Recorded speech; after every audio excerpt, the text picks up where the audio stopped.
providing assistance to our citizens so that the latter can easily leave the territory of the countries that are now affected by the conflict. These countries are providing our citizens with their help.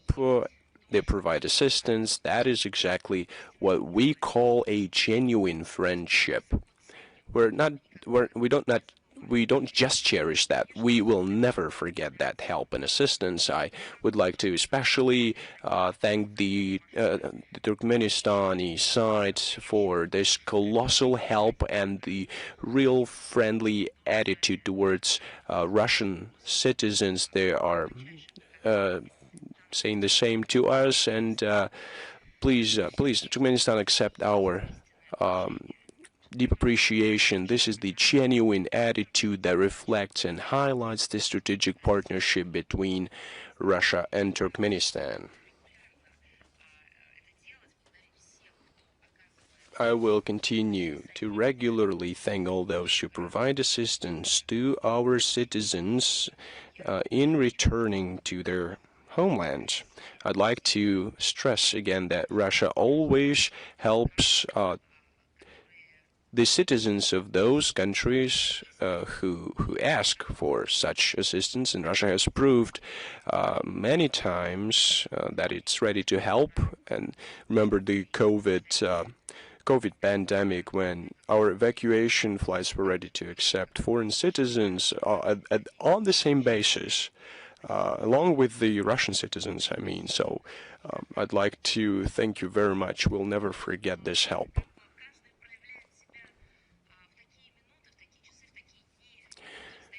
We know that in these difficult times, in this historical era, everyone demonstrates their attitudes in a different way. There's only 1 second, and you should stick to it, and you should act accordingly. Some countries help those in need, others don't. Paris announced about the increase in its nuclear arsenals. Emmanuel Macron made a relevant statement. One should, of course, consider this in a wider context. This step, hostile towards our country, and for certain reasons, he decided to remember this rhetoric. It fully aligns with acutely negative trends that have taken shape at present within the framework of activities that NATO countries are pursuing under anti-Russian slogans in the military nuclear sphere. Listen, we have things to talk about at the moment. We have to stop and think, and it would be logical for President of France, as nuclear country, as permanent member of the UN Security Council, to ask a question or even to announce a call considering the situation in the Middle East. Being a witness of the attacks, just to call to stop doing that, to tell about the risks that may arise, and maybe the permanent representative office of France at the IAEA could stick to the only correct position to draw the attention to how they manipulated the issue of Iran nuclear program in order to not to make the world a safer place, but to resolve the momentary issues, to resolve their own problems, to use their eloquency at the international organizations, and to draw the attention to the issue of nuclear blackmailing that is very popular in the recent days.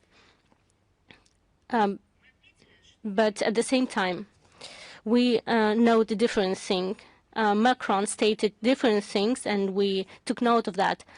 For some reasons, he decided to focus on his rhetoric abilities on different issues, and previously in line with the approach of the France, Britain also was embarked on the expansion of its national nuclear arsenal while reducing its transparency.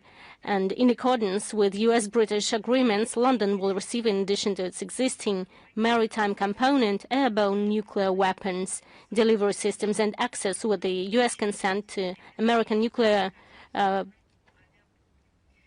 bombs newly deployed on British territory. This will further increase the number of warheads that this country will be able to employ in a potential conflict. At the same time, the traditional policy of NATO countries in this sphere precludes disclosure of the quantitative parameters of US nuclear weapons deployed in Europe. Russia has to take into account that in addition to the United Kingdom, the undisclosed quantity of such armaments is deployed in 4 other European NATO countries and Turkey, from where they are capable of promptly striking a wide array of critical important targets on the territory of the Russian Federation. The schemes and capabilities of the so-called joint nuclear missions of North Atlantic Alliance countries continue to be actively developed against the backdrop of unrelenting calls from a number of European capitals to undertake more radical measures, including the forward deployment of US nuclear weapons facilities in close proximity to Russian borders. Beyond strengthening national capability in the military nuclear sphere, the UK and France are working with their allies on the formation of a certain own, or, as they say, independent or autonomous capability for pan-European nuclear deterrence. Initial hypocritical attempts to present this as some kind of an alternative to the American nuclear umbrella have quickly given way to acknowledgments of the obvious fact that what is at issue is an expansion of the European nuclear component within NATO, supplementing the already existing alliance practice of nuclear sharing missions, carried out with reliance on American nuclear weapons. Thus, a substantial strengthening and expansion of the overall nuclear potential is taking place, which in the event of a direct military conflict with Russia can be employed in a coordinated manner against our country, not only with respect to the relevant European segment, but in its entire totality, including the US arsenal. In furtherance of these objectives, cross-cutting coordination on nuclear policy matters is being established within the European camp of NATO countries, including the open transition by the United Kingdom and France to joint planning for the employment of nuclear weapons and the coordinated conduct of such operations. London's participation in this bilateral format ensures the alignment of British-French interaction with the activities of NATO's nuclear planning group, which is conducted with the increasing contribution of the UK, but without the direct involvement of France. A fact that Paris has not failed to emphasize for many years, highlighting the complete autonomy of its nuclear potential. These efforts are being aligned with arrangements concluded by France with an expanding circle of European NATO allies concerning the involvement of these non-nuclear countries in certain advanced, or as they say, enhanced algorithms of French nuclear deterrence, which envisage the progressive deepening of such interaction and essentially largely replicate American schemes of extending nuclear deterrence. Against the backdrop of Germany and potentially other European NATO countries preparing to begin engaging their military personnel and conventional assets in exercises and other activities of French nuclear forces, Paris is also admitting the option of subsequently deploying elements of its nuclear potential on the territory of formerly non-nuclear allies. Among other things, the foregoing highlights an increase in the already initially high degree of coordination and interaction among NATO countries on matters of adopting and ensuring the implementation of potential decisions regarding the employment of nuclear weapons against the common advisory. from the standpoint of the security interests, the Russian Federation, the fact that our country is traditionally viewed by North Atlantic Alliance as such an adversary is of fundamental significance. This is not only concealed, but is emphasized in every possible way. And this is precisely what announces French leadership. The ongoing measures to not disclose the actual scope of measures is the concept to join the system of control of nuclear weapons. As a consequence, the uncontrollably expanding overall NATO capabilities of the military nuclear spheres require increasing attention and the most thorough consideration in our own military development and planning in a world without the INF Treaty, the START Treaty, and other international agreements whose regimes have been rejected by the United States with the full support of these actions by or of its allies. The potential algorithm of control of nuclear weapons that might be developed in future with Russia's participation, provided appropriate conditions are established for this purpose, will require taking into account the factor of the overall NATO nuclear potential. NPT review conference in April-May of this year will take place against the backdrop of actions by all three Western nuclear weapon states that are directly provoking a nuclear arms race. Two of them have already openly announced the expansion of their respective arsenals, while the third, having purposefully rid itself of START Treaty limitations and having for years ignored the need to facilitate the entry into force of the CTBT, has indicated its readiness to immediately commence expansion of nuclear potential and resumption of full-scale nuclear testing at any moment upon the first order of the head of states.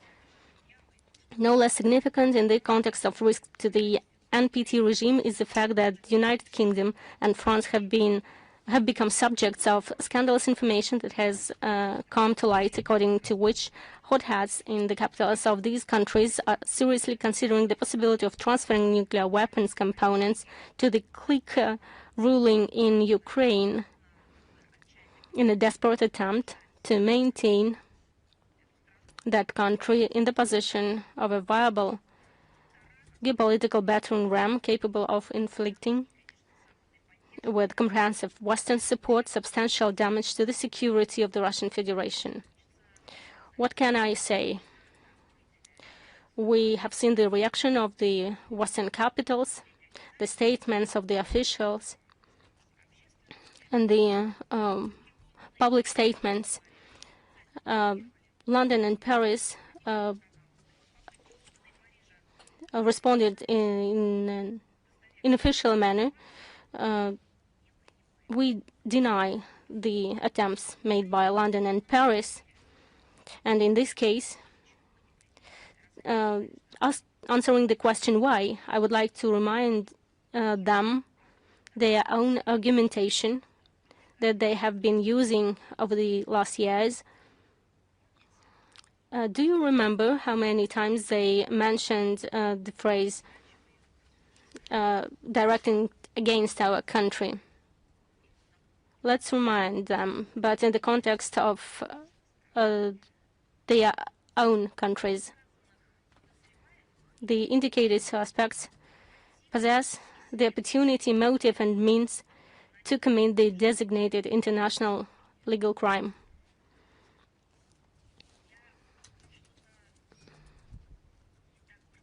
Maybe I misquoted something, but I would like to specify this from UK and French diplomats.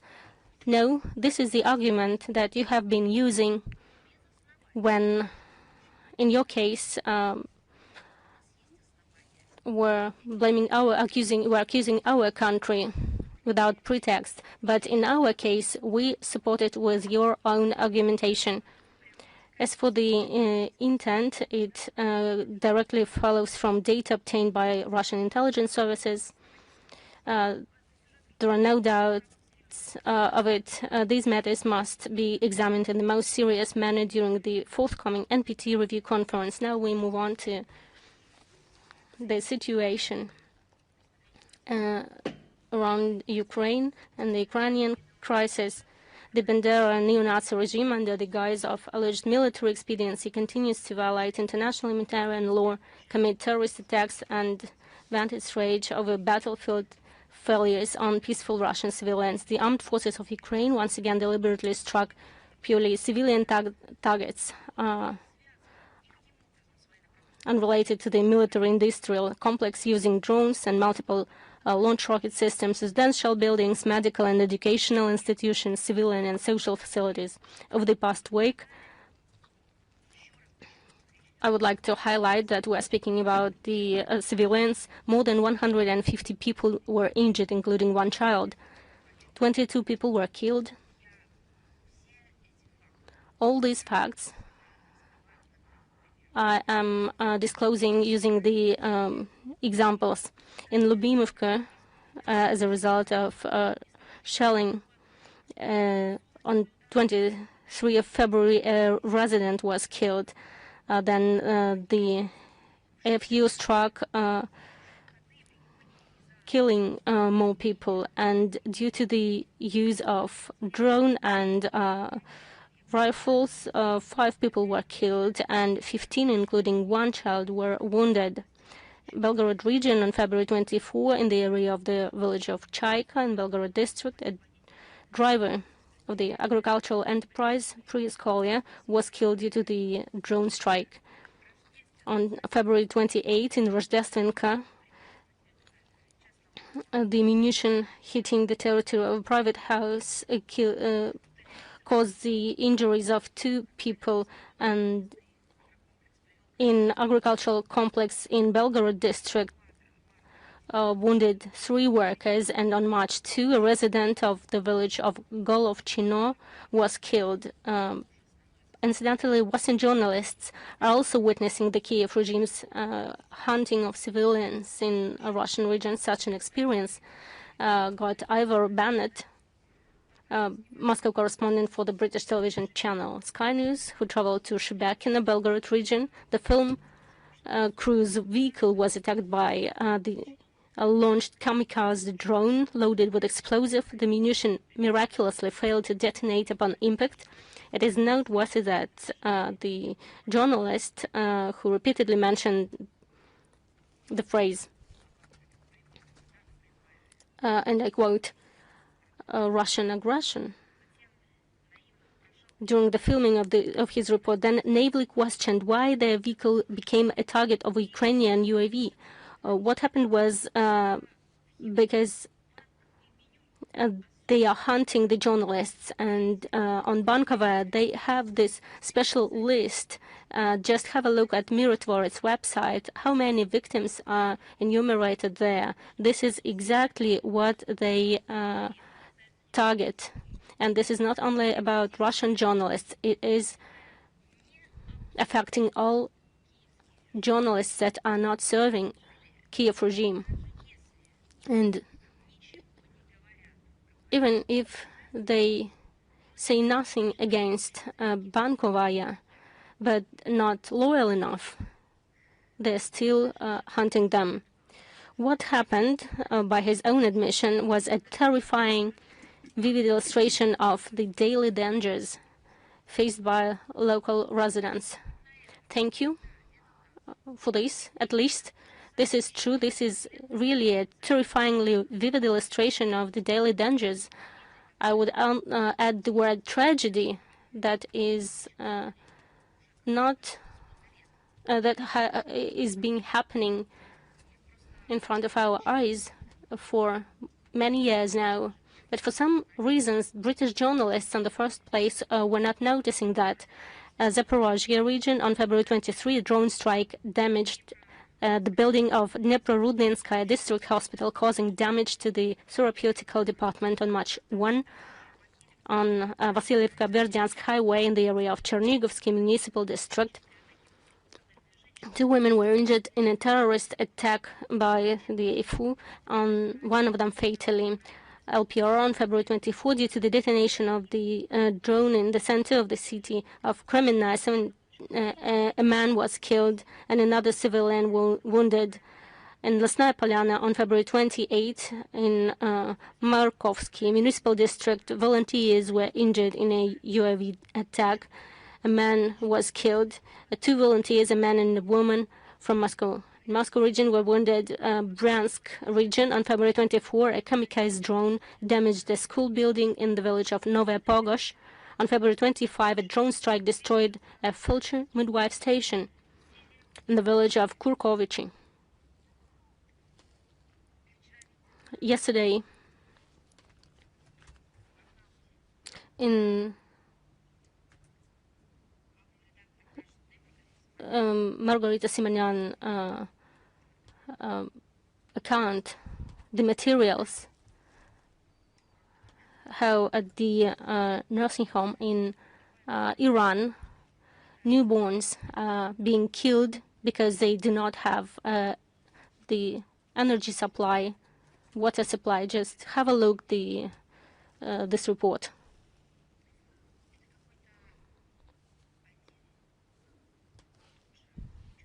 This is one and the same way, just all the same. The negotiations, guys, the attacks against civilians, killing of civilians, we've been witnessing it during all these years.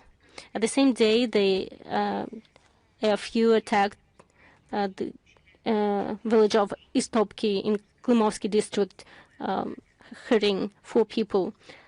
In Kursk region on February 27, as a result of an airplane-type drone attack on the building of the Karetny Dvor Auto Service Center, an employee was killed. He was only 25 years of age.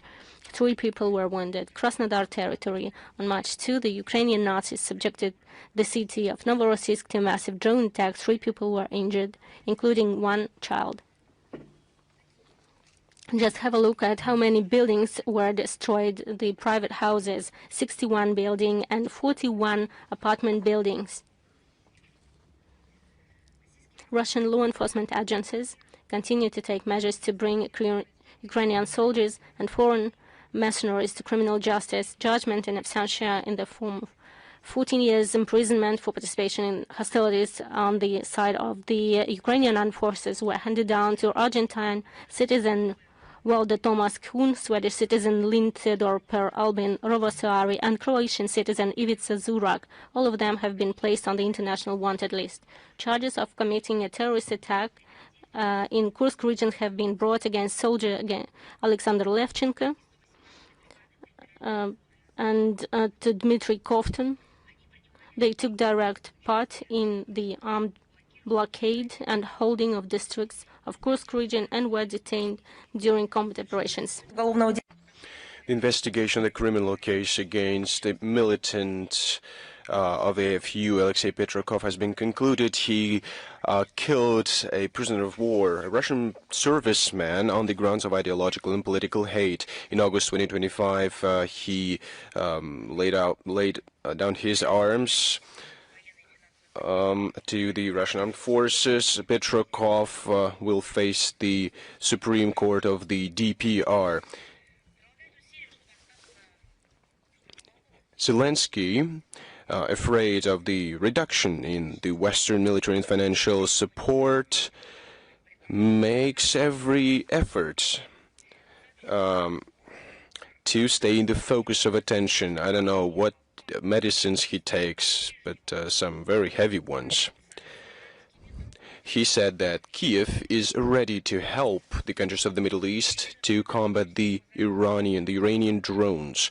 According to him, the leaders of the Gulf monarchies can use their excellent relations with Russia to convince Moscow to introduce a month-long ceasefire. And I quote him directly. I quote Zelensky, "As soon as a ceasefire is reached, Kiev will deploy its best operators, interceptors of UAVs to the Middle East to defend the local civilians. That's what Zelensky said. Only one question arises. Is it more about being inadequate, crazy, or is it more about being satanically hypocritical? What civilians is he talking about? He's killing civilians. That's his main goal, to commit terrorist attacks and multiply bloody acts and operations. These are the experts that they are capturing on the streets of Ukraine, taking them from their own apartments and houses. The very people that they open fire at when these people refuse to be bussified.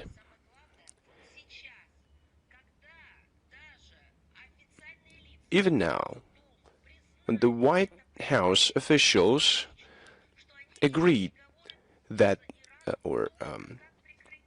conceded that they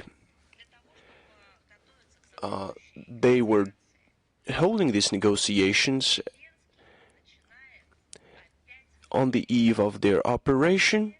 Zelensky started to again manipulate this negotiation as though he would hope that someone would believe him. Kiev continues to beg for additional air defense systems. He cannot help anyone. That's bluff. His own desire to promote his interests amid the conflict in the Middle East. How good of a person he is. One of the main instigators of the conflict in Ukraine, Britain, supported this initiative of Zelensky. He's a fan of futures.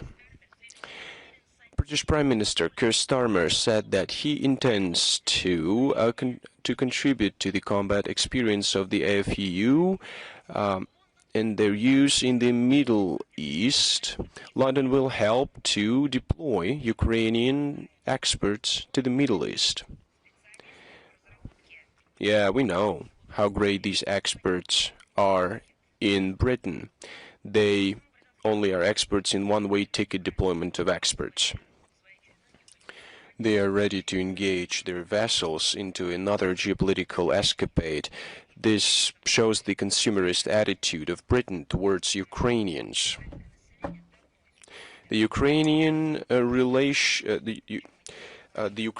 are being used in the hostilities. Britain is providing the Kiev regime with munitions containing uranium. The Englishmen, you would say, are suffocating this post-Soviet republic till the last Ukrainian. And they reapply their neo-colonial practices against the indigenous peoples. They subjugate them, and in London they openly declare their geopolitical plans to extrapolate the Ukrainian crisis on a wider territory beyond the British Isles, so that in the fire of the war they can ameliorate their worsening economic and financial situation. They're experts at that. On February 24th, British tabloids, referring to some unidentified Western persons, published information about the presence in Ukraine of British surgeons, physiotherapists, and nurses from the United Kingdom. The United Kingdom, I'm referring to you now. Don't you want to deploy your military and medical personnel from Ukraine to the Middle East? They're in need of the specialists. It is confirmed that this contingent will teach the Ukrainian specialists the swift evacuation of the injured people is not possible because of a drone threat. They want to rewrite the British regulations regulating the behavior on the battlefield. It will be changed.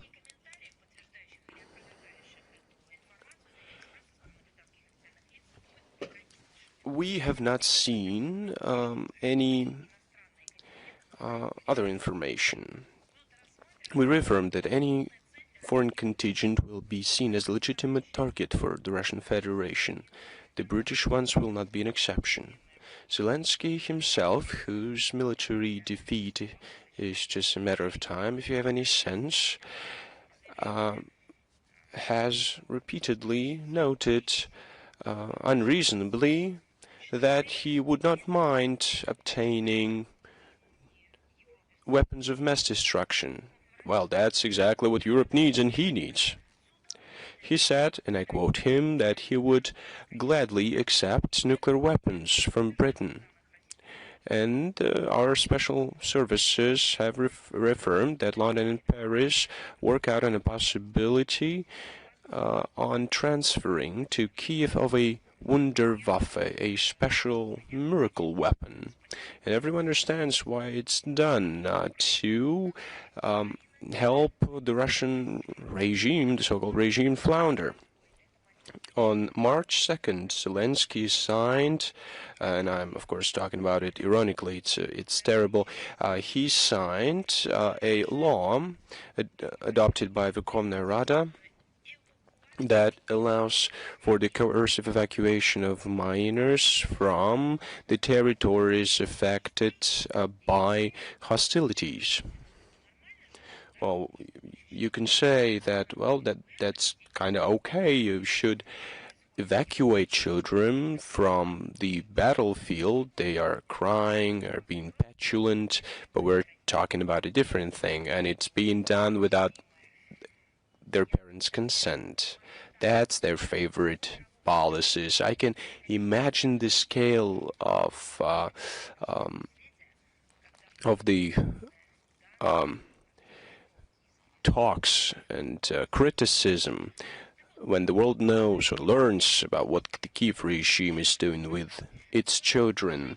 The law has entered into force on March 4th, today. If the children's parents refuse to evacuate, the police have the rights to evacuate the children from the front region and to hand them over to the care facilities. And the parents can be reunited with their children within 6 months only in case if they live in a secure, safe territory. But who is to define whether a territory is safe and secure? Of course, the Zelensky's regime. The decision to evacuate people will be made by the regional and military administrations. Have you seen footages and pictures in which Ukrainian citizens of all nationalities are being bussified and brought to the front? It will not be mothers or wives who will try to defend their husbands. This will be the parents who will be trying to rescue their children from these black holes, from these buses, understanding that they would never see them again. The document that has been adopted does not change anything dramatically. It only gives a legal basis to the practice that has already been rooted in terms of this coercive evacuation of minors. It takes on different forms, shapes, and manifestations. They have different organizations that are engaged in this practice. Phoenix, the Phoenix organization, for example, a non-governmental organization. Ultimately, the destiny of thousands of evacuated children is unknown. What will happen to these children? We remember that back in 2022, Zelensky, in haste, simplified and legally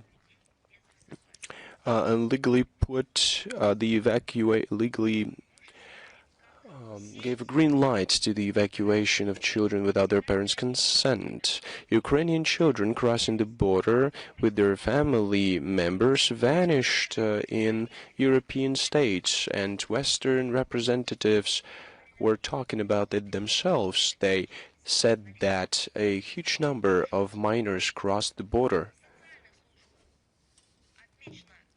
Schools and social facilities record a certain number, but it has nothing to do with the reality.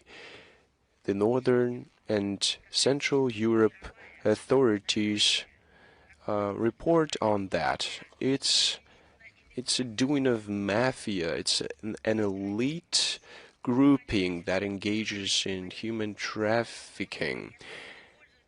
Lolita Express airlines are operating, and people are using these airlines, understanding that to the right or to the left are little kids that are going to be exploited later on, and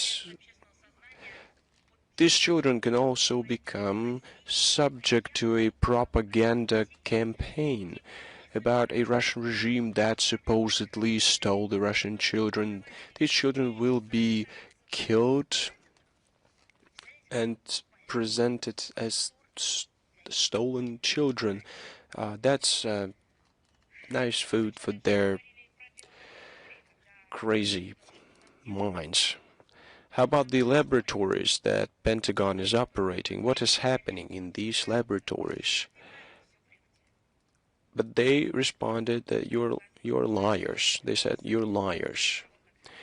But Americans said that it was true themselves.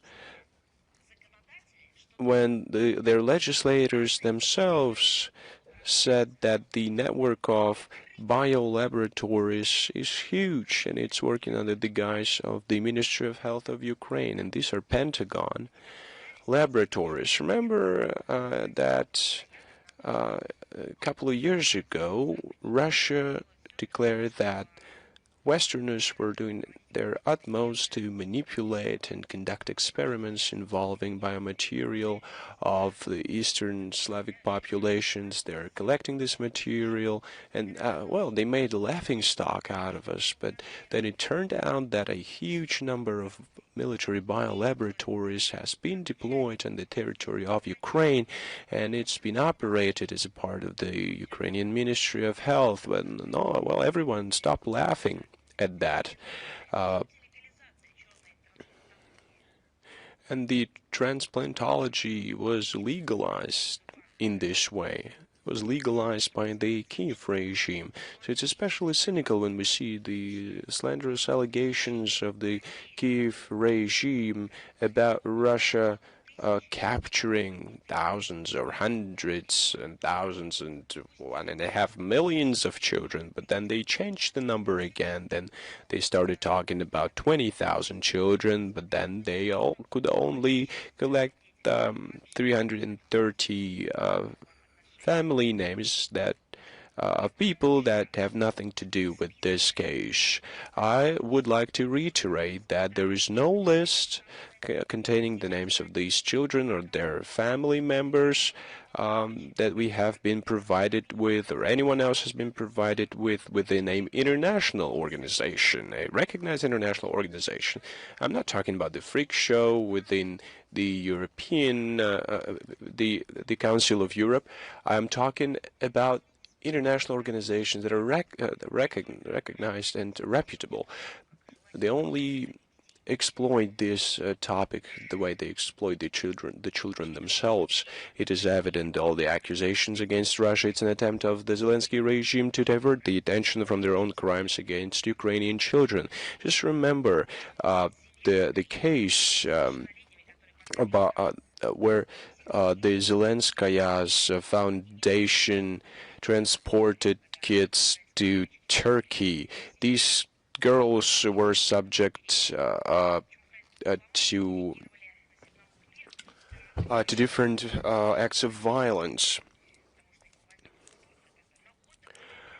They were told that they would go to a summer camp, but they came back pregnant. It's just the tip of the iceberg. Now, open sources declare that Ukrainian children become victims of human trafficking, sexual exploitation, and the representatives of the Kiev regime are complicit in these crimes. They use the children to make money, to propagandize their ill values.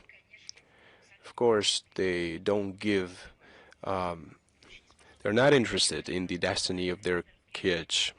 The Bandera Kiev regime keeps up the tempo of the war. They're trying to whitewash the heroic past of their own history. The memorial plaque has been dismantled, devoted to pilot Krasnov, who defended Odessa from the Nazi troops. Then the Bandera troops demolished a statue. Kudra, at the instruction of his commander, stayed in this region and fought against Nazis. In 1942, he was captured by Gestapo and shot. These are the heroes that were native of the territories that are now under the control of the Kiev Nazi regime. The aforementioned facts and everything that we're going to talk about later on reaffirm the relevance of the tasks aimed at denazifying, demilitarizing of Ukraine. All these tasks will be certainly achieved. Now over to Moldova. Brussels follows its already known way. On 26 February, the Parliament of Moldova adopted a declaration in support of Ukraine on occasion of 4th anniversary of the start of the special military operation. The document is maintained in a Russophobic vein and bounds with anti-Russian cliches regarding the actions of our country. Naturally, there is not a word about the crimes of Kiev regime, but it says about the accession of Moldova and Ukraine in this consequence to the EU is of strategic importance for the stability, security, and development of the region and Europe as a whole. End of quote. When they were writing this document, they were using the experience of Ukraine, and it is surprising that when the poorest countries, they used to be rich regions of the Soviet Union. They used to be countries that were providing themselves and others with all what is needed in terms of agricultural products. What had happened, what they made with this. And now these poorest countries of the region, one of them in an armed conflict, can strengthen the security of the old world. Nobody is speaking about this, but Moldova itself is being ironic. Perhaps only by refusing to join the European Union they can maintain the security of this continent. Against this backdrop, official Chisinau continues to attempt to cleanse Moldova of Russian cultural and humanitarian presence.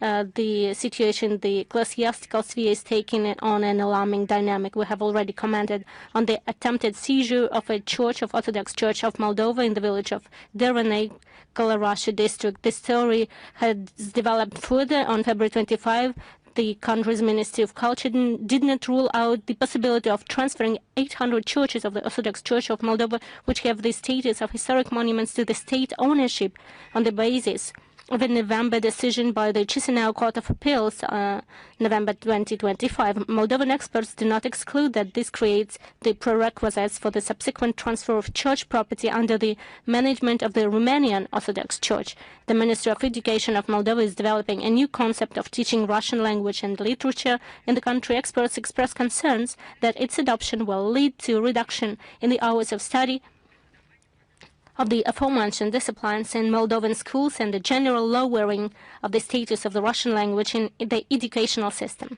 Given the anti-Russian policy of official Chisinau, there is no reason to doubt the validity of such forecasts.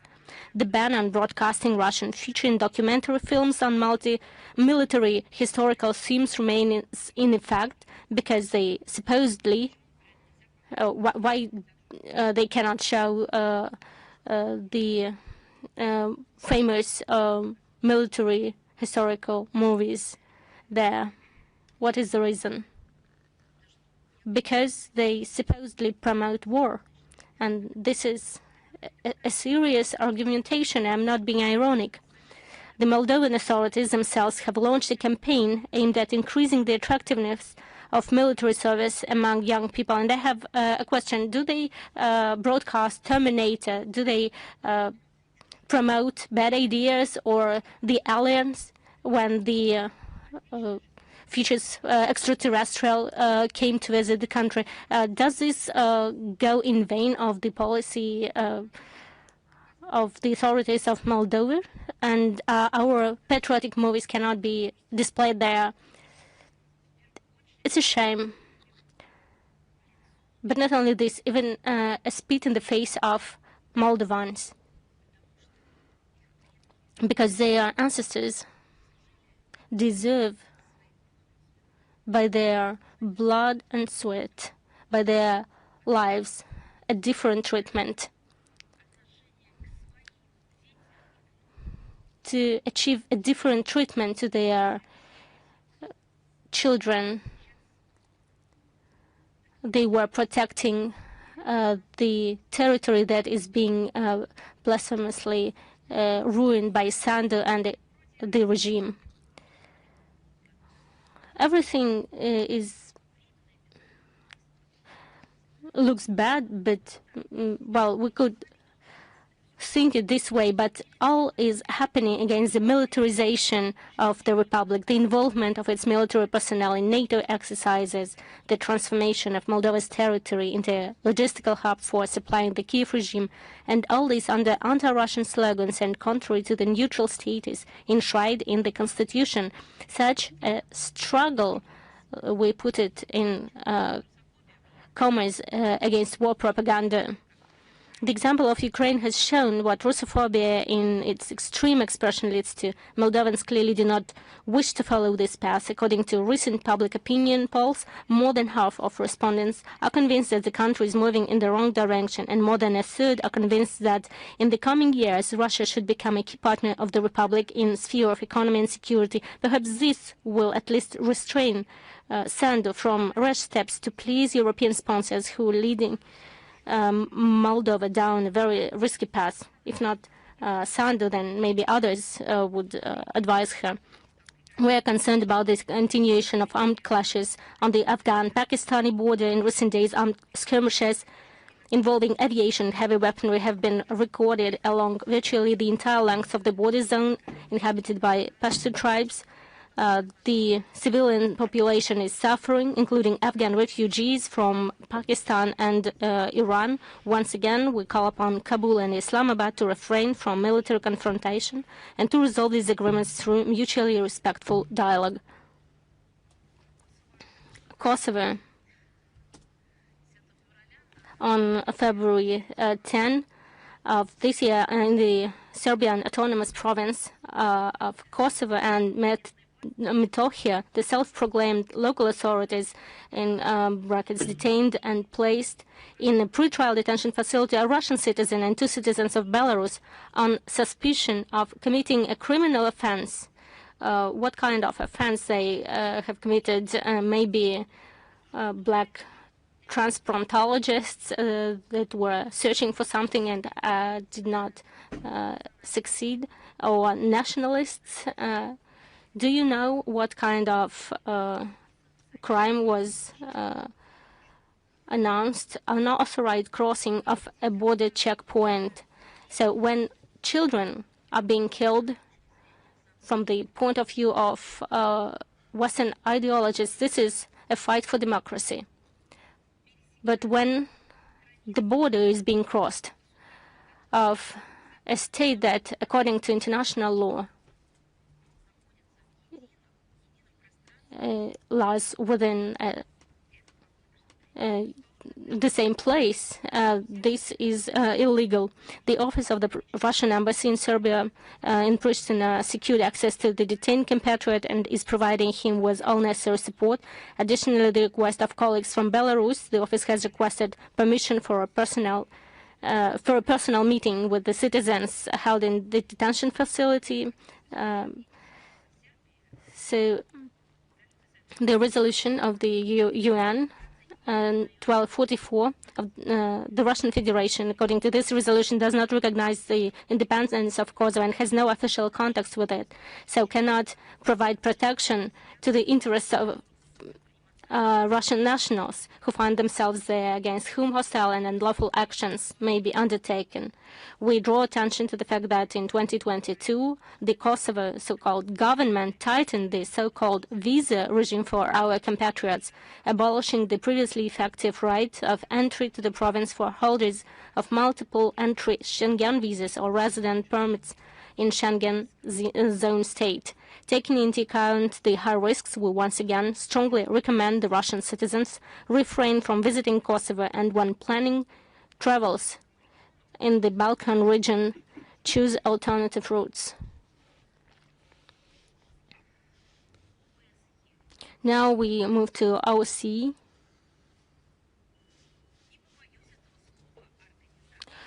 I am not afraid to call it an organization of security and cooperation in Europe on February 25.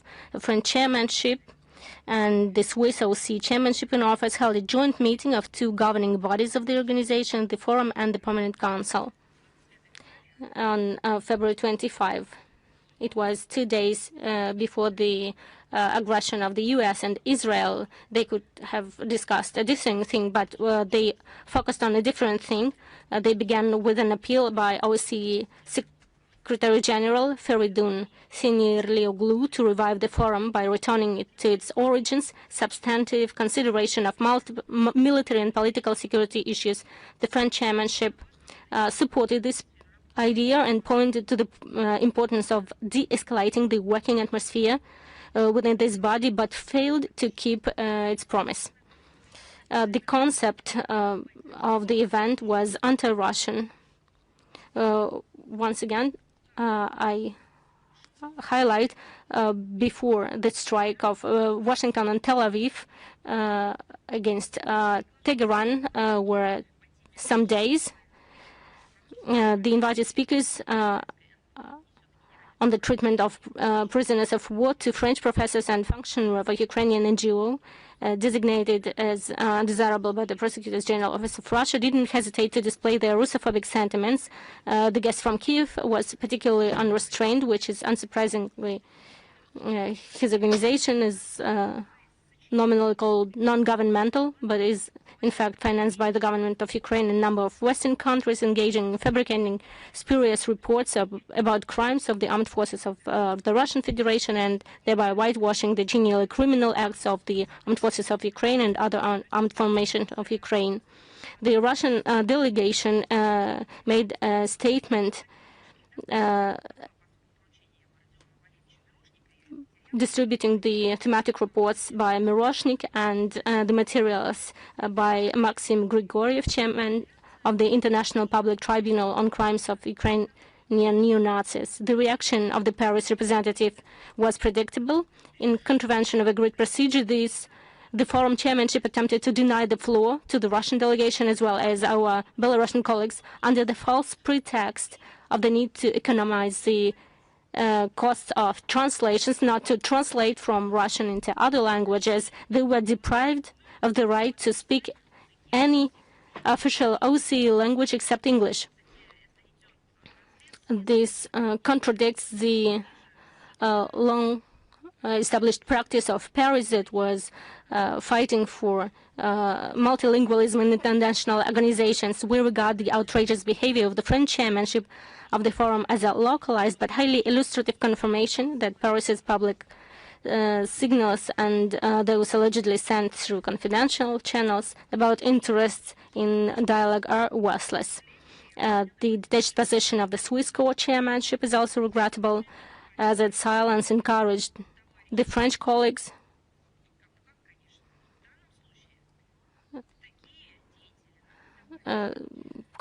who are not our friends to follow the path initiated in autumn 2024 by the Danish delegation, and which led the forum to a most serious procedural and political crisis. The meeting demonstrated that the French, like a number of their predecessors, EU and NATO countries mainly, in the chair, are not interested in restoring the forum's normal functioning in accordance with its mandate, which is what the OSCE Secretary General was calling for, and that the military political dimension will continue to deteriorate. We, in the circumstances, reserve the right to take further steps to counter violations of the OSCE rules of procedure and the undermining of the foundations of the forum's functioning. As for Paris, they are responsible for destruction of bilateral relations and undermine the trust in their ability to reach agreements, in their readiness to be a mediator in settlement of the Ukrainian crisis.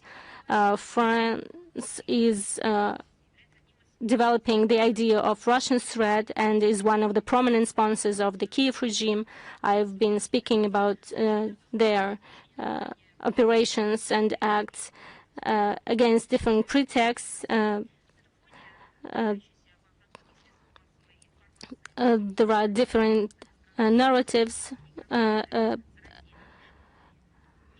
of this country leadership and the idea to resume bilateral contacts against the backdrop of what is going on is weird. So their idea is to take any attempts to insert themselves by hook or by crook into the negotiation process on Ukraine.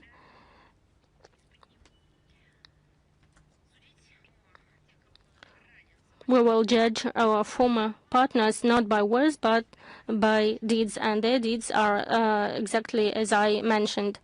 We have good news too. On February 27, the humanitarian cargo was delivered in accordance with the instructions of the President to Madagascar to help overcoming the cyclone consequences.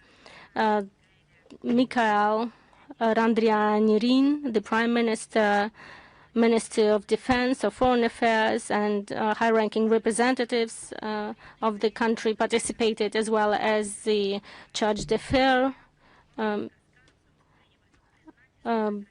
Alexei Buryak, the head of Madagascar, expressed gratitude for the prompt assistance, stated that it constitutes confirmation of the solid and fraternal relations between the two states, and that the support provided demonstrates sincerely and mutually beneficial cooperation.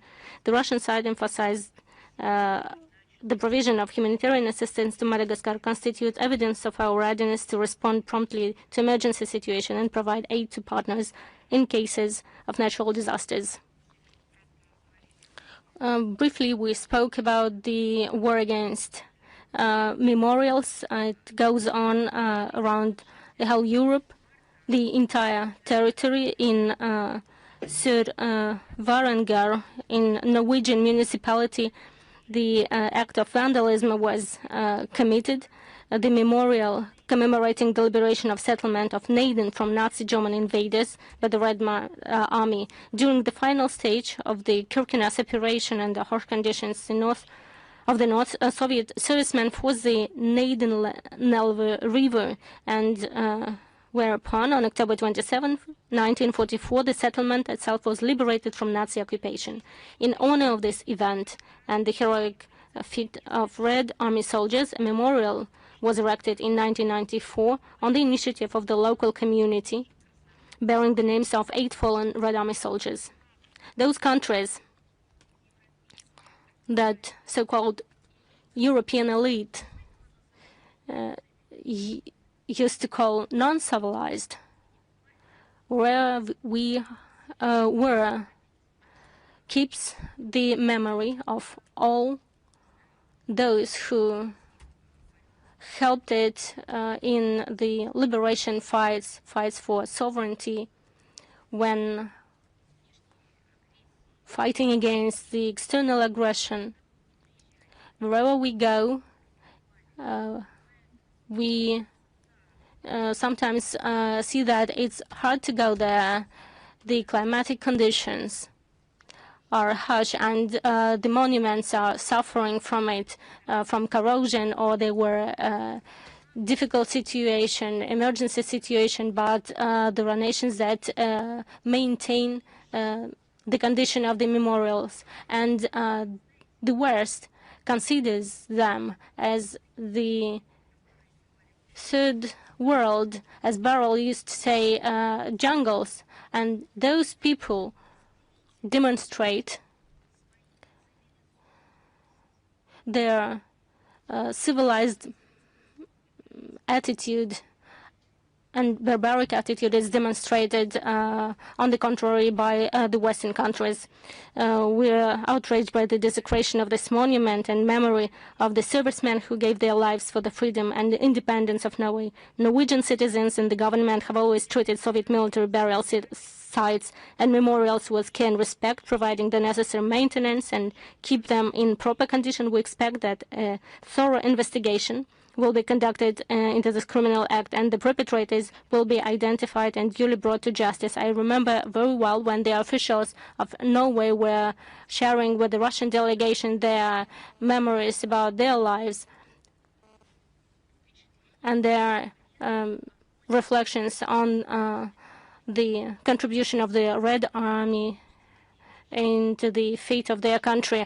We would like to hope that all this is vivid, and this was not said to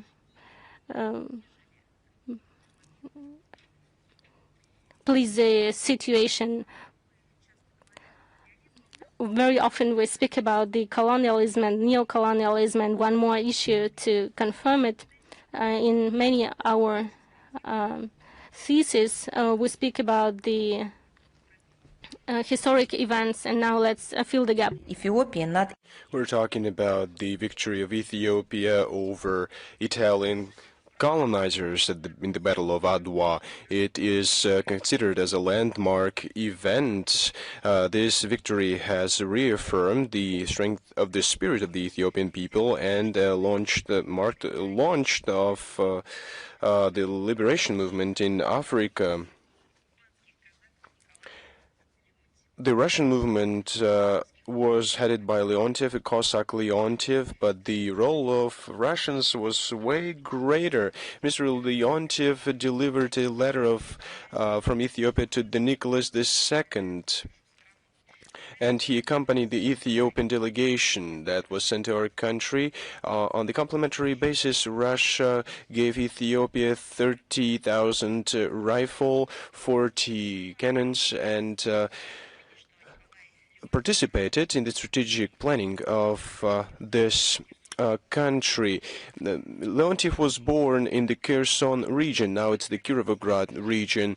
There, his estate was located, and he invited his Ethiopian friends there so that he can be familiarized with his culture, language, traditions. Russian Foreign Minister Sergei Lavrov sent to his Ethiopian colleague Gideon Timotheotis on the occasion of this holiday a letter, the 130th anniversary since the victory over the Italian colonizers. Our country has always helped its partners to fight colonialism, its contemporary consequences. That's why the Russian-African Partnership Forum has been established, and in the second half of this year a summit will be held.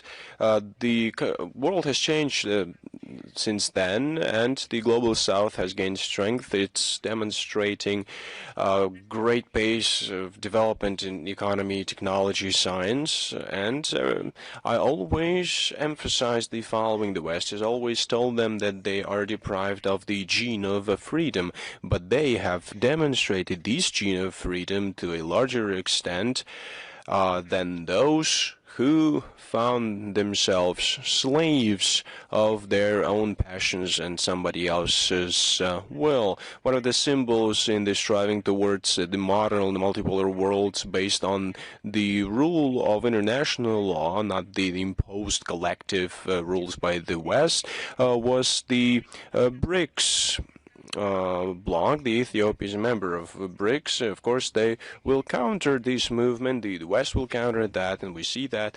But the movement of history cannot be changed. I'm ready to respond to your questions. Is the International Life magazine with us? Good afternoon, Madam Zakharova. I would like to congratulate you on the International Women's Day. Of course, I'll talk about it at the end of our briefing. Well, as for Belgrade, Serbia feels the pressure from Croatia, Albania, and the non-recognized Kosovo. Can you comment on this discussions? 1 year ago, Croatia, Albania, and Kosovo signed an agreement of cooperation in security.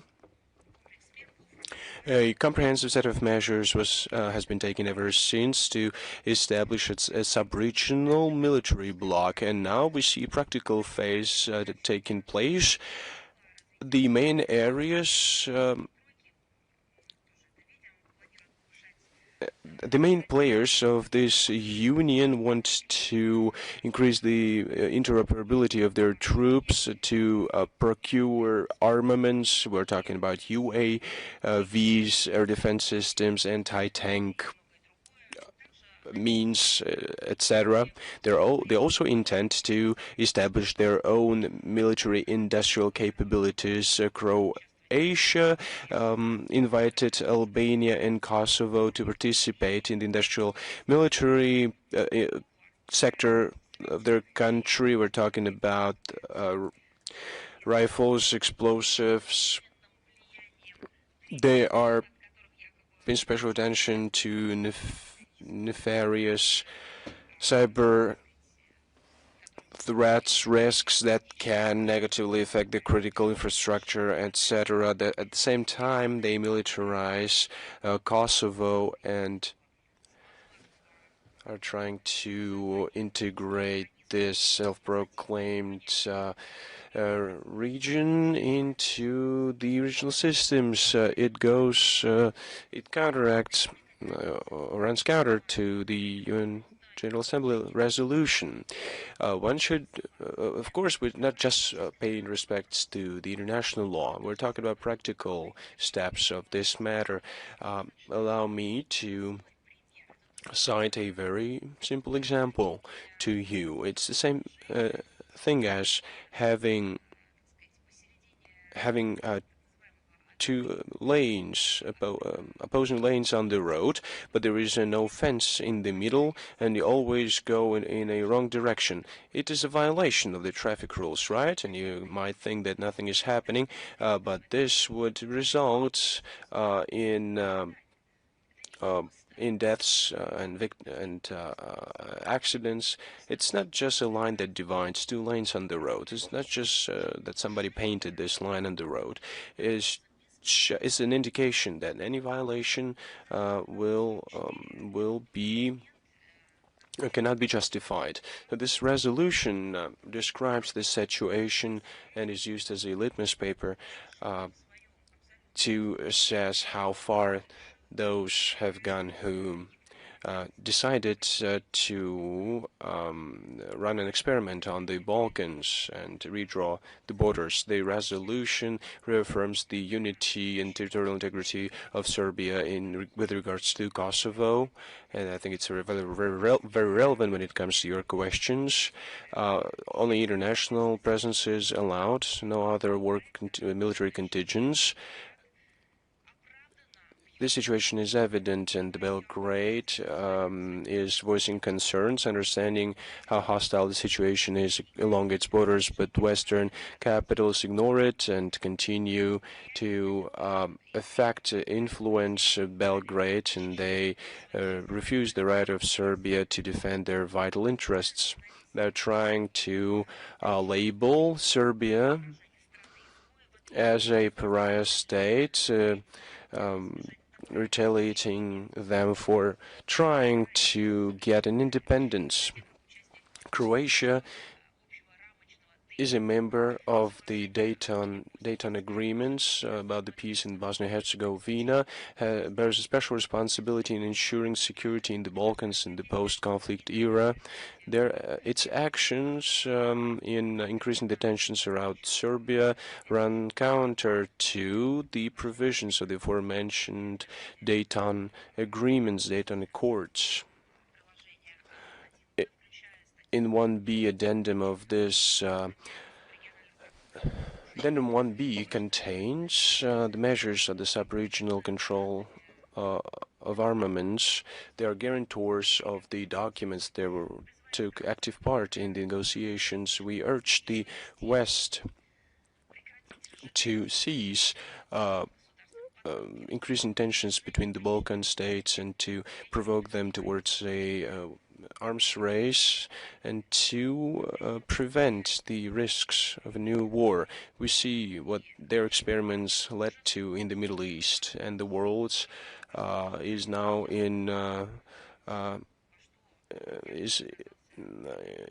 indignated. If there are more questions, let us move on. Is Lenta Ru with us today? Good afternoon. My name is Sergey. Let me congratulate you on the upcoming International Women's Day, March 8th. We have a question regarding the developments in Iran that affected the post-Soviet space. You talked about it, but let me ask this question again.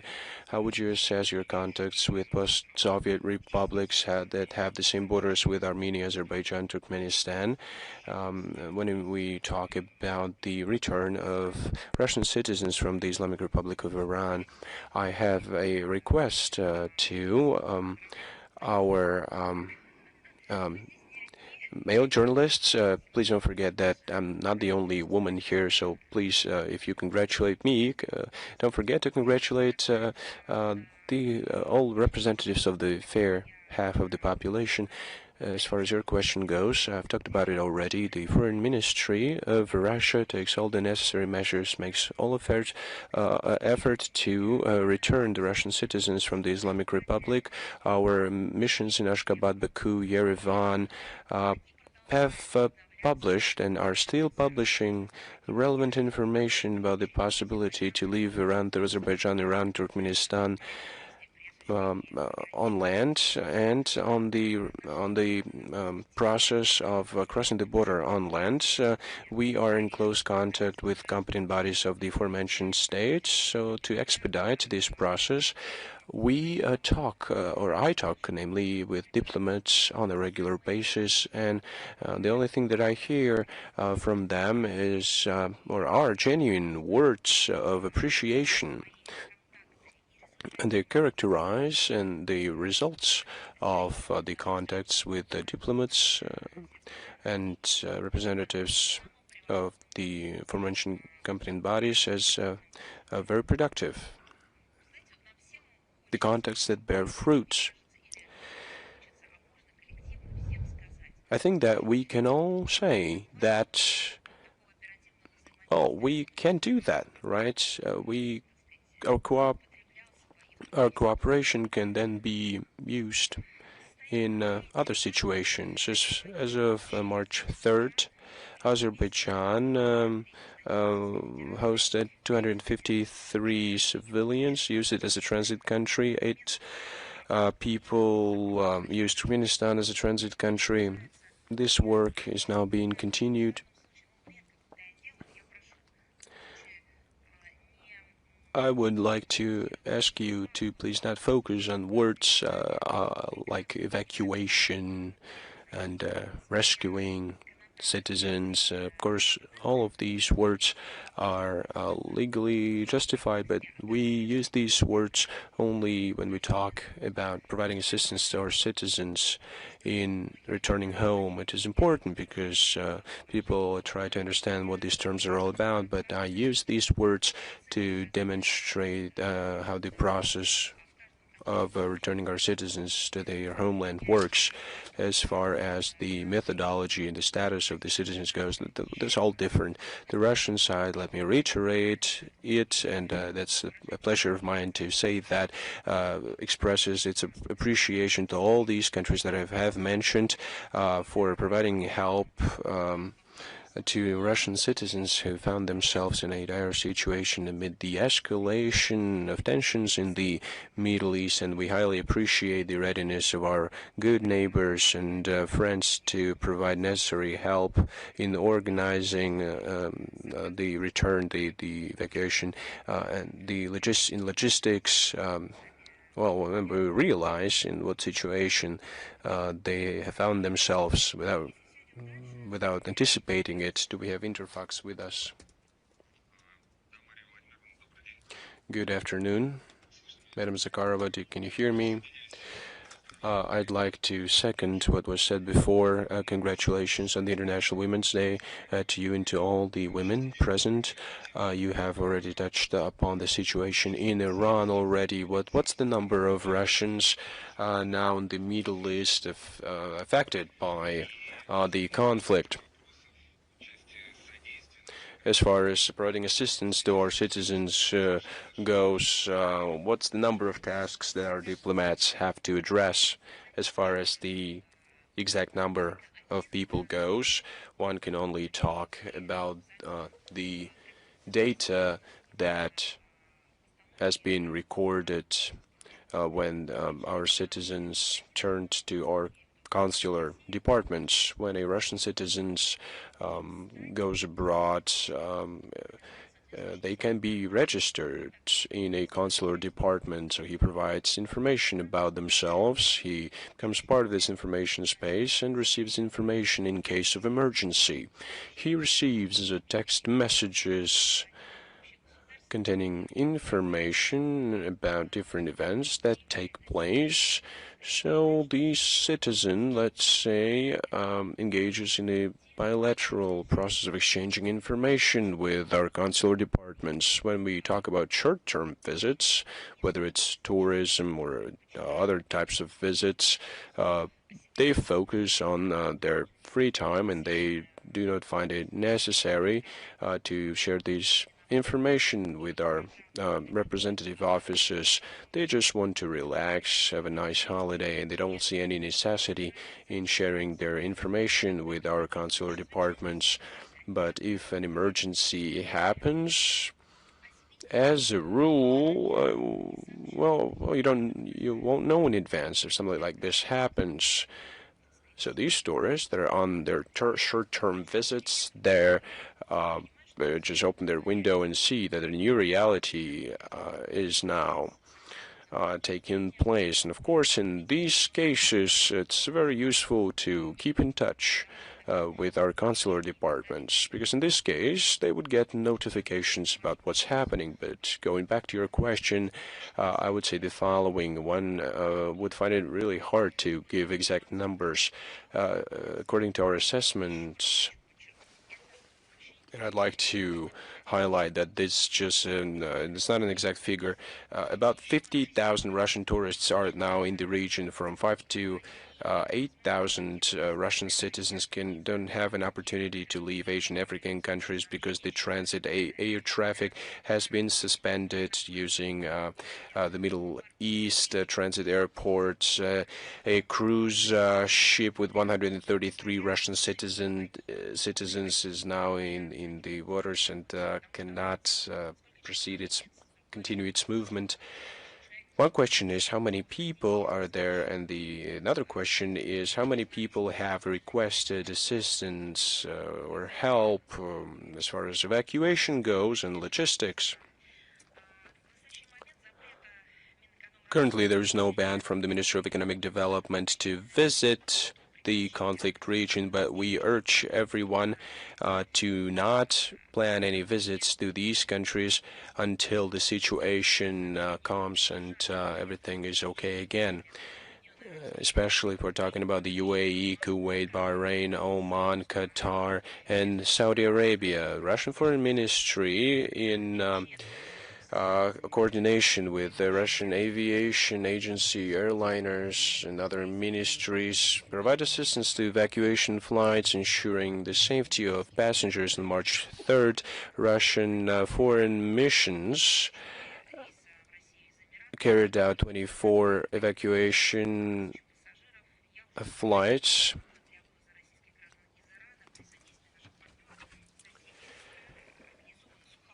We have our partners have also organized land routes. Azerbaijan, Armenia, Azerbaijan, Russian embassies work 24/7 to inform our citizens on the developments and on new air flights. We publish all the information on our foreign ministry's resources and on the resources of our foreign missions, and we also publish that on the pages, expert pages of our diplomats. So I recommend our citizens to please monitor our accounts in social media. We try to aggregate all the information that we receive to simplify the monitoring process.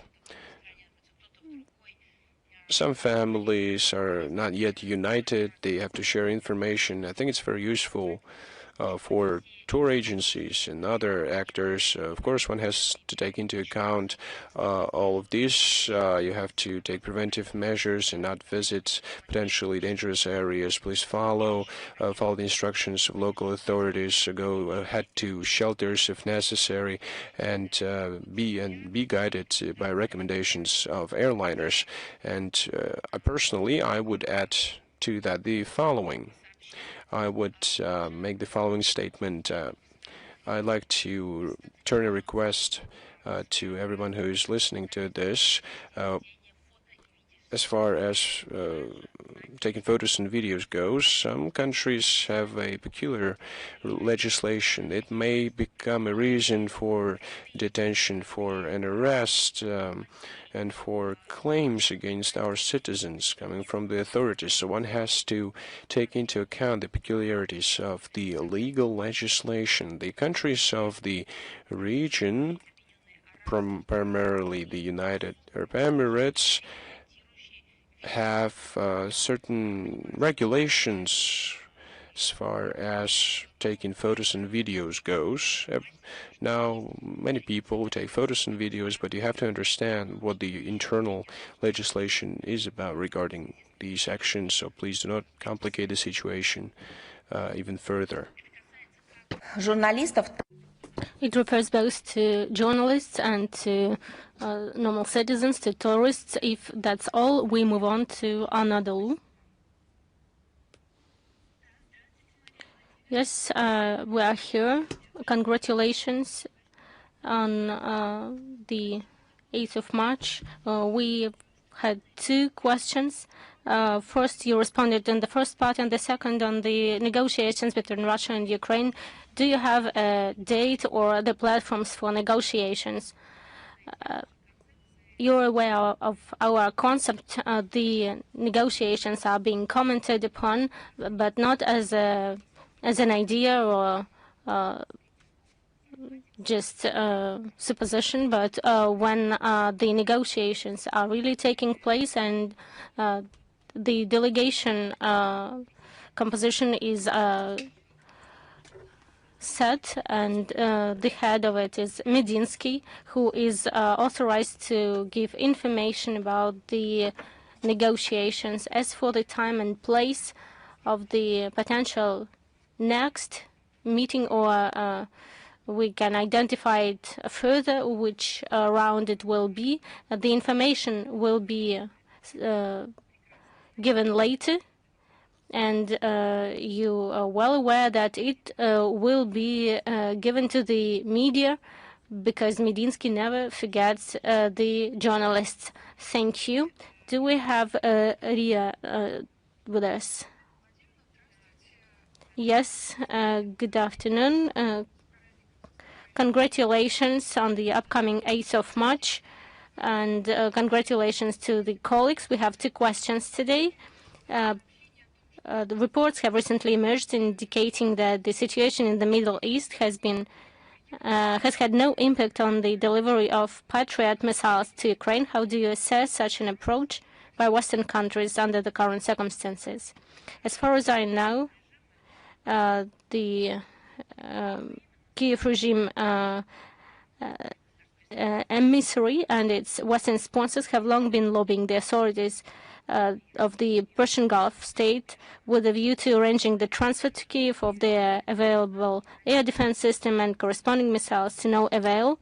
Now, among the Gulf monarchies themselves, in light of recent events, a shortage of such systems has emerged, and Germany previously announced that Berlin had no reserves of Patriot systems available for provisions to Kiev. We do not know whether they do not have the reserves at all, or just are not ready to continue this type of negotiations with Zelensky. And there are no grounds to believe that the current international situation will significantly diminish the efforts of NATO countries, primarily European nations, aimed at perpetuating the conflict and further supplying the Kiev regime with arms and military equipment. Russia will, in any case, respond timely on all emerging threats. And the second question is, how would you comment on the information that Yerevan requested the EU for the deployment of a rapid response team to the Republic to counter hybrid attacks? Thank you. Before I start answering your questions, one of the main distributor of this news was the radio affiliated to government and authorities in Armenia. There is an office of this editorial, and interestingly, it possesses the letter of Ararat Mirzayan from the Ministry of Foreign Affairs of Armenia. I think this is one and the first of hybrid threats. Among the hybrid threats, maybe they somehow robbed this information from the radio station. As for the essence of the question, the deployment of such a rapid response team, as you said, to the Republic, is a projection of the Moldovan scenario onto Armenia. Journalists from this publication know that last year a European contingent operated in Chisinau to assist the authorities in countering Russian disinformation. And we have witnessed their work in defending democracy firsthand. Inconvenient information resources and content were simply blocked by these specialists without providing any legal justifications. Democracy were suffering greatly, but nobody just looked at it. Apparently, to ensure freedom of speech desired by Brussels, the information space was purged of virtually everything related to Russia, despite the fact that it was the information needed by the citizens of the sovereign country, but they were deprived of it by the rapid response team.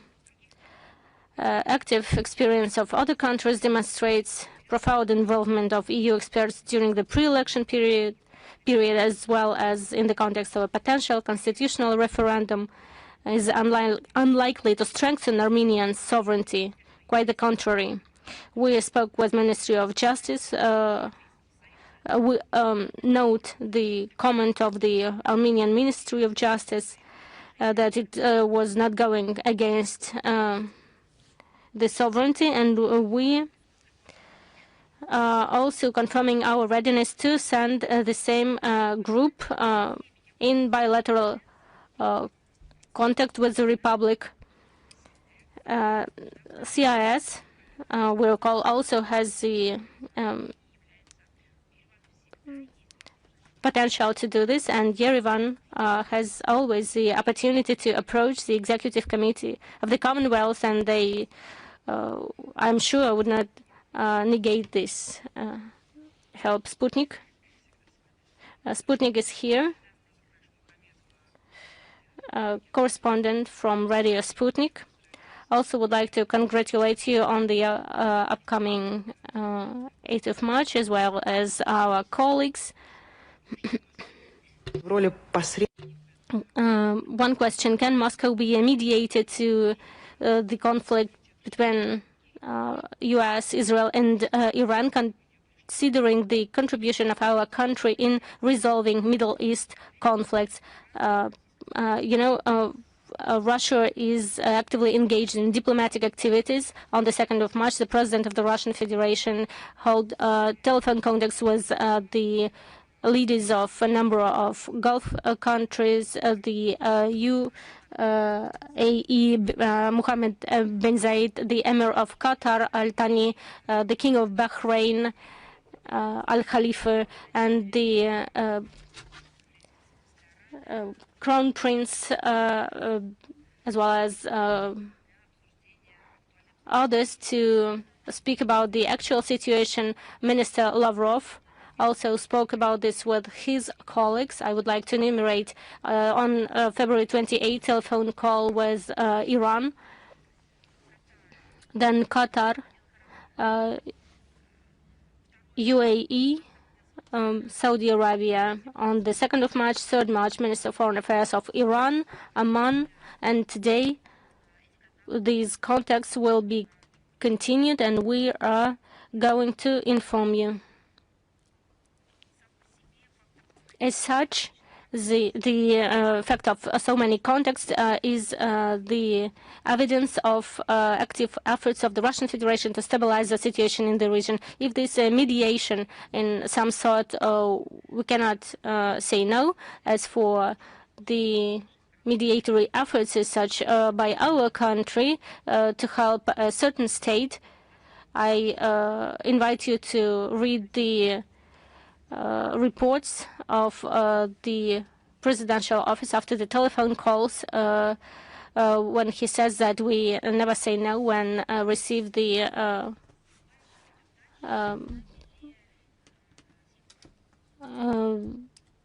when they ask us to help. Xinhua, good afternoon.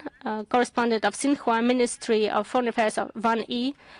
Discussed with Sergei Lavrov recently the situation in Iran, and said about the position of China of 3 points: stop hostilities, return to dialogue, and jointly fight unilateral actions. How do you assess the position of China? Moscow and China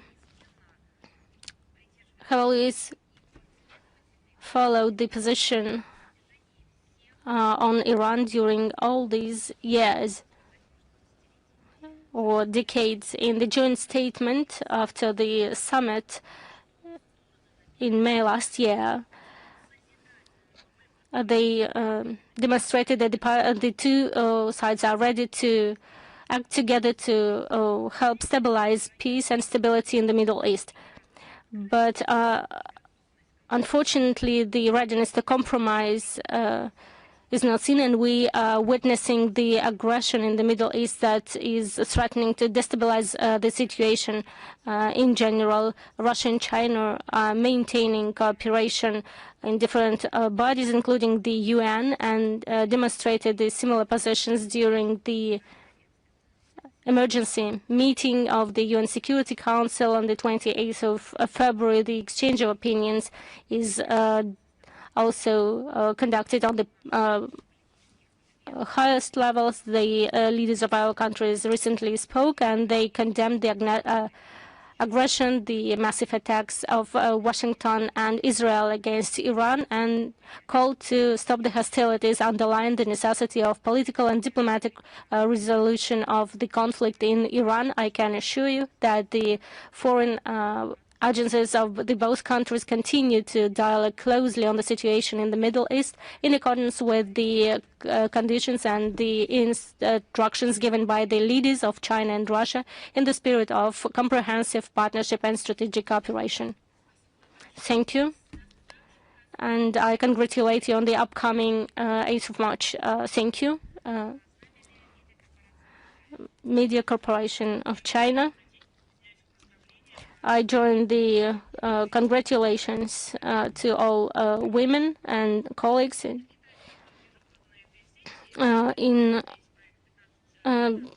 today in China.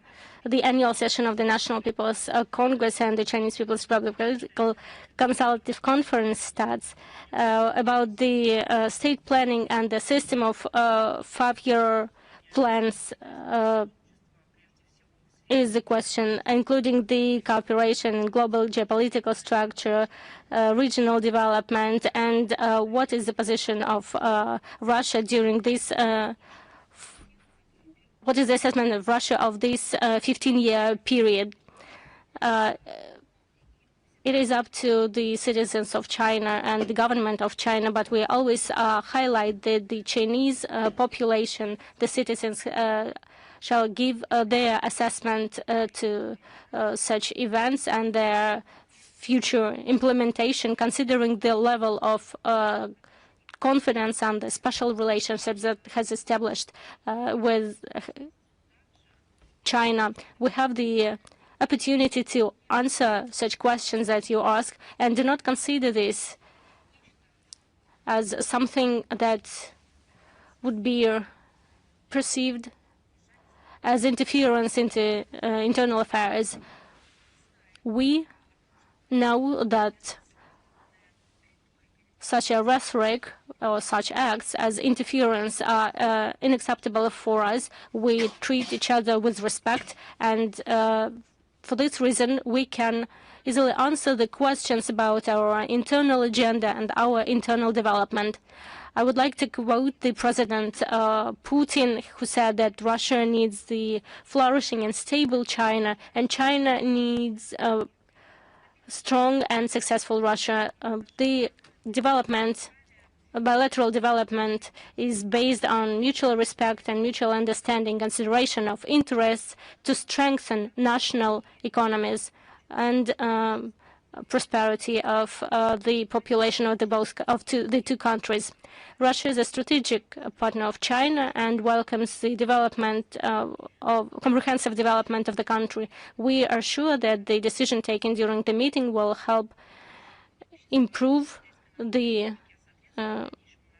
potential of the Chinese Republic and increase cooperation between the two countries in industrial sphere, in educational and agricultural spheres, in scientific, and of course we're interested in deepening cooperation in transport, energy, financial sphere, intensification of humanitarian linkages between our countries, and we wish our Chinese colleagues a successful celebration of the session of the Council of the CPPCC. Thank you very much. Also, congratulate you on the upcoming Ace of March. Rater is here. We join the congratulations to the colleagues from our colleagues of the media. And the question is the following. You already answered the question partially when answering the question related to risks of attacks against Iran, and what about the depleted uranium that is located in Iran, and what are the radiological risks? What are your assessment? How high are those risks? Wonderful question.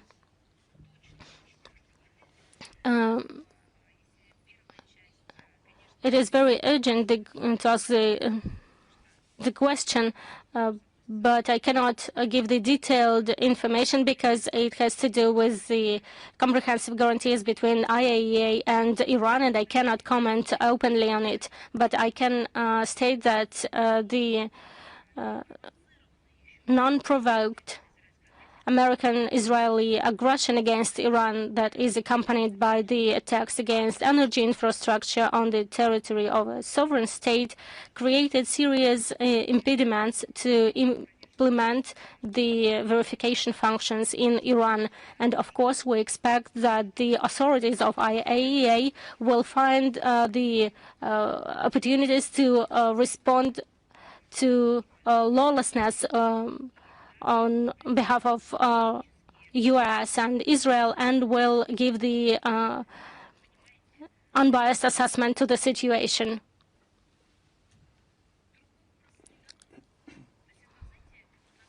You know, the credibility of IAEA is on the table, and those people who are acting on behalf of the Secretariat to prevent further escalation, the General Secretary of the United Nations also have to say something. The attempts to close their eyes and to diminish the real threat are unacceptable.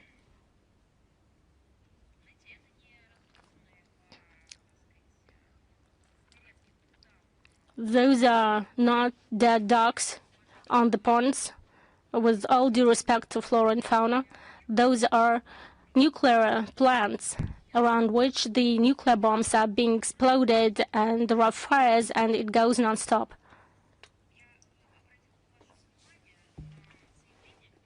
I would like to draw your attention to Rosatom Alexei Likhachev's statement. He said clearly about the situation. He underlined that the nuclear facilities in any case should be the targets of hostilities. And the direct quote, this is not a play to convert them into the targets is inevitable, and this is suicidal, Likhachev said, General Director of Rosatom. Special attention is given to the situation to nuclear plant Bushehr, and there is a real threat to the nuclear station because there are bombs exploded in a few kilometers away from it, from the line of defense. And we would like to call clearly, echoing the call of Likhachev to be responsible to those parties involved, and we would like to continue distribute this information in all channels available. This situation causes crimes. If Kiev during many years had the permission to strike against the nuclear facilities, and the experts who were granted the task to control the safety of those plants could not identify the direction of the shelling. It means that what is not prohibited is permitted, and it means that this situation is applied to other conditions. All those threats need the comprehensive response. So It requires concrete steps of the whole international community. If we're talking about concrete steps, let's start with the assessment and a unbiased and objective assessment of what's happening. Just look at what is occurring now. In the Gulf, tankers floundered. Well, who should have suffered from that? These are the countries that have the shore in the Gulf. One day later, the fuel oil was brought with the waves to the shores of world's resorts that are not part of this region. That's my response to your question. Just one day has elapsed, and that's what is happening. This will not end.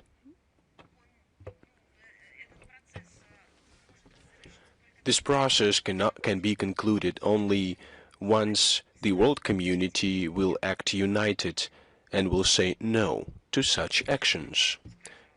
I've just talked about the fuel oil, and that's my responsible answer because our country faced such a challenge due to a catastrophe on the Black Sea shore when our citizens and our competent bodies, volunteers and experts fought for the safety of the Anapa shore, and we know what it was like, but it was unintended event. But what we see today is something that is happening to the tourist zone and adjacent territories. Instantaneously, the fuel oil will become a part of this tourism cluster, let alone nuclear and radiological consequences. And one would address the repercussions for decades. Just remember Fukushima. Sorry for digressing and giving you too much context, but I think it was worth it. Thank you very much for your answer. Let us move on. Do we have Newsroom with us? Good afternoon, Madam Zakharova. Congratulations on the coming holiday and all the female employees of the Russian Foreign Ministry. We have two questions today. Taking into account the strikes of the U.S. and Israel on Iran, the Iranian retaliatory strikes, as well as statements of the U.S. and namely France, Germany, Great Britain on the containment of escalation and readiness for defense measures against Iranian missiles and drones without direct participation in offensives. What's the Russia's stance on the risks of engaging European countries in the conflict, and what's the potential consequences for Europeans and potential consequences for the global energy security and stability? It is an unprecedented, tragic development in the Middle East. It has demonstrated the inability of the European Union to play any significant role in international affairs. I'm not talking about a constructive role that can be played by them, an active role, any role for that matter in international affairs. It has demonstrated only its full its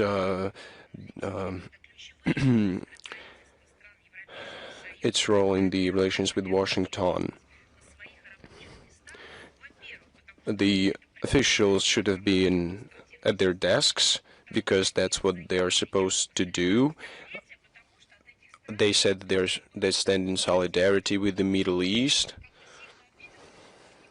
and they hold grudge now against what the responsible ones, but they were on the beaches and couldn't escape the situation. The European Union countries did not provide a unified answer to how to react to this crisis, how to settle it.